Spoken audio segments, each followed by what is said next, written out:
start here as we grapple with ongoing load shedding and wait to hear if Treasury will give Eskom more money for diesel.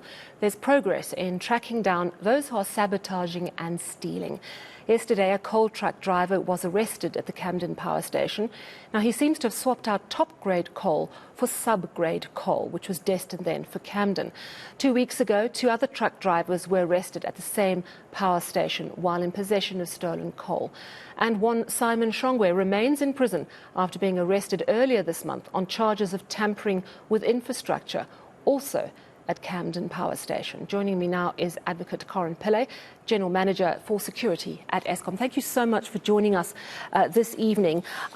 It certainly seems that you're making a series of breakthrough. Just tell us about this very latest incident where it seems that this subcontractor was swapping out the good coal and putting in bad coal that would have completely messed up the system.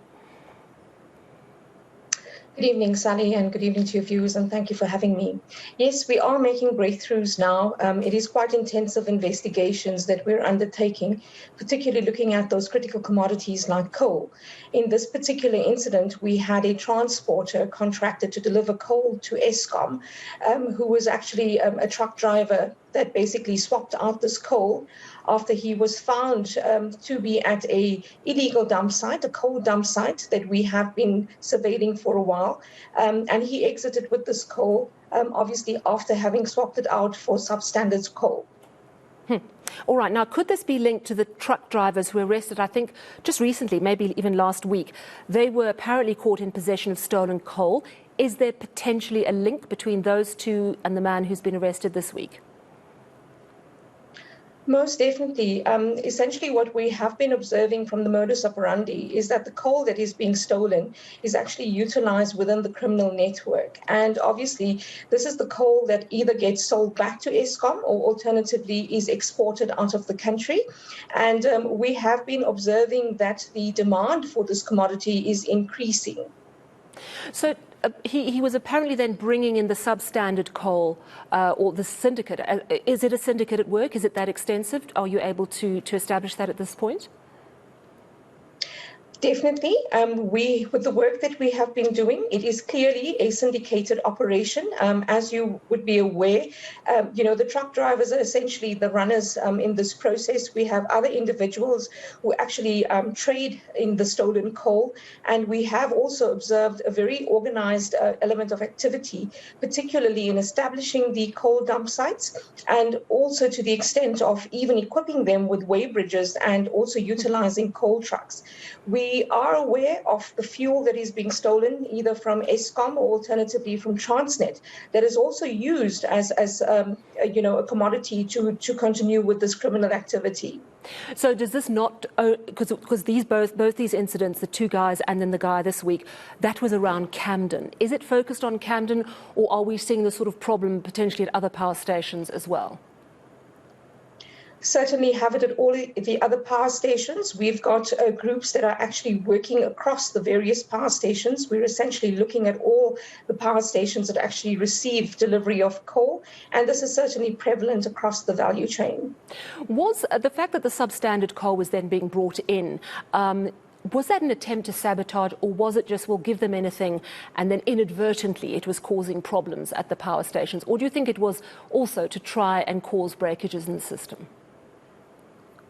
Not necessarily. Certainly, it does have an inadvertent effect on the production systems as well as damages to the systems, because essentially what ends up in the process is that we introduce these foreign objects, or alternatively, the substandard coal is of such a nature that it damages our plants.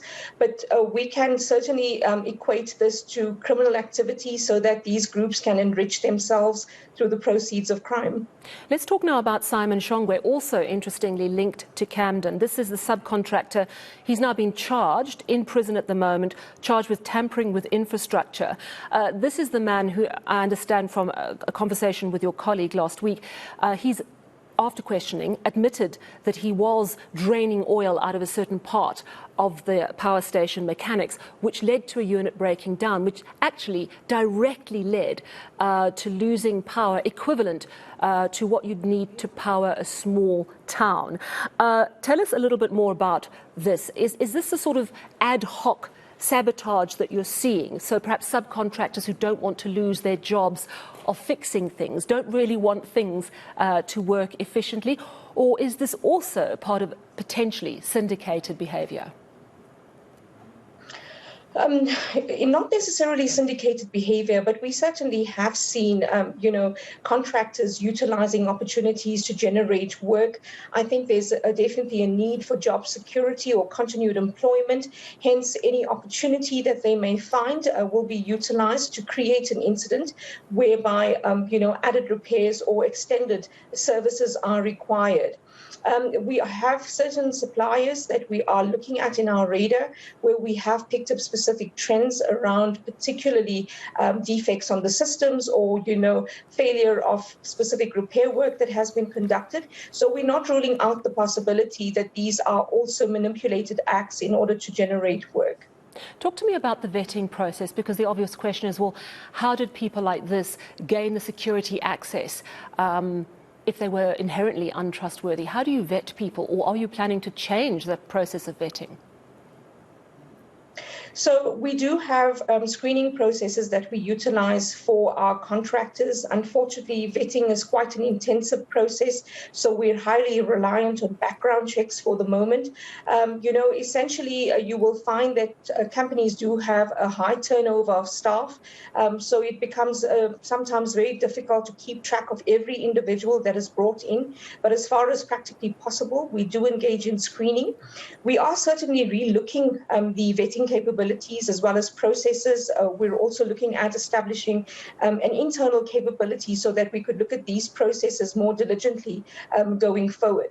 We have certainly placed responsibilities on service providers to Eskom contractors to also ensure that they do the necessary screening of their employees before they actually deploy them to our sites. So we are certainly going to be doing different types of checks as we move forward. But I think it is very important that we ensure that the individuals that we employ are integrous and are also delivering against the necessary mandates that they're empowered with. So my understanding is that you are working with the Hawks, that there's an Eskom team and a Hawks team, possibly other people involved as well. Are you expecting to crack a lot more cases? Do you have a lot more work to do? Absolutely. I think it's a very long road ahead. We certainly have different types of crimes in Eskom. I must admit, they are all very sophisticated. They do require specialized capability. Hence, you will also appreciate the need for a multidisciplinary approach. We're very grateful to the Hawks, the National Prosecuting Authority, that support us in the process.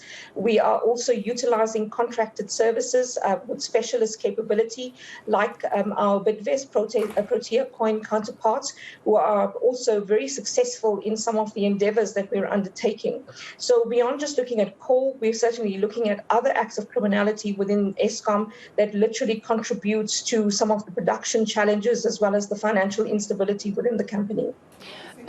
Eskom has sometimes been criticised. People say, oh, Eskom's using the possibility of sabotage as an excuse for their power stations breaking down. We do know that Eskom's dealing with an aged fleet. Are you able to give me a percentage even of how much of the problems could be linked to deliberate acts of sabotage and crime? I'm not a technical expert in that respect, so I'm not going to comment in that regard. But essentially, on a daily basis, we don't rule out what eventualities could emanate out of acts of sabotage. Therefore, when we do engage in critical activities, whether it's maintenance or repairs, or even, taking out units that would have to go onto the outage plan, we're always cognizant of these risks and we manage the activities appropriately.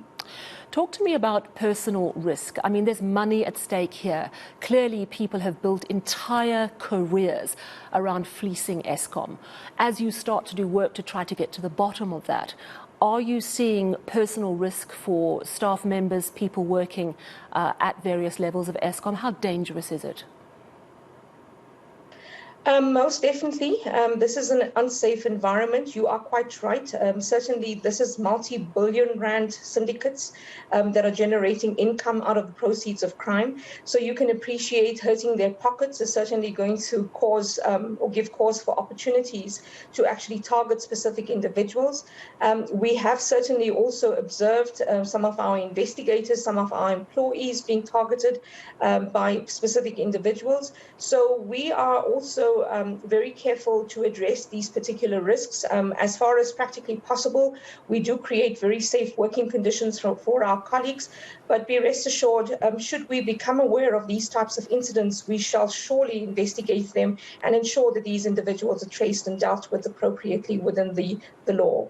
Oh, well, it's really good to hear that you're starting to make breakthroughs. May they continue. Thank you so much. Advocate Pillay, General Manager for Security at Eskom, just telling us about the latest arrest. Now, it's 3 arrests of truck drivers for tampering with coal at Camden, plus the man who has confessed to sabotaging the oil at Camden as well. Breakthroughs coming thick and fast. Let's hope they continue. Now, still